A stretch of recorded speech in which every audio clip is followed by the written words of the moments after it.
अफ़्शु सलाम, सलाम आम कयो, सलाम खे आम कयो। पहिरें नंबर ते सलाम आम कयो। ॿिए नंबर ते अतइमु ताम, ग़रीबनि ऐं मिस्कीननि खे अल्लाह जी रज़ा जे करे खाधो खारायो, उन्हनि जे घरनि ताईं पहुचायो। उहे मिस्कीन तव्हांजे दर ते न अचनि, हक़ीक़त इहा अफ़ज़ल तरीन सदको इहा तव्हां पाण खणी करे वञी पहुचायो। अतइमु ताम। ऐं टे नंबर ते फरमायो वसिलुल अरहाम, माइटियूं मिटियूं रिश्तेदारियूं इन्हनि खे गढियो, टोड़ियो न।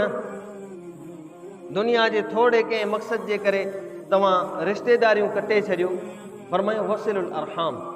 टियों कमु तव्हांखे इहो करिणो आहे जो रिश्तेदारियूं पाण में ॻंढणियूं आहिनि, टोड़ियूं न आहिनि। ऐं चौथे नंबर ते फरमायो सल्लू बिल्लैली वन्नासु नियाम।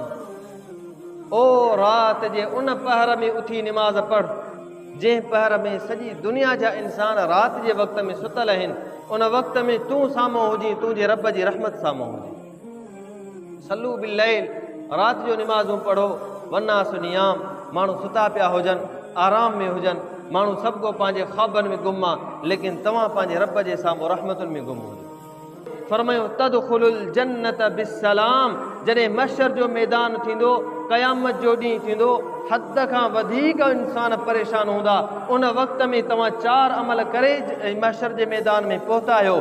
फरमायो उन महशर जे मैदान में अल्लाह जे तरफ़ां फ़रिश्तो ईंदो, तव्हांखे सलामती सां जन्नत में मोकिले छॾींदो, बग़ैर कंहिं तकलीफ़ जे, बग़ैर कंहिं परेशानी जे। 4 कम कयो, 5हों कमु अल्लाह कंदो जो सलामती सां तव्हांखे जन्नत में मोकिले।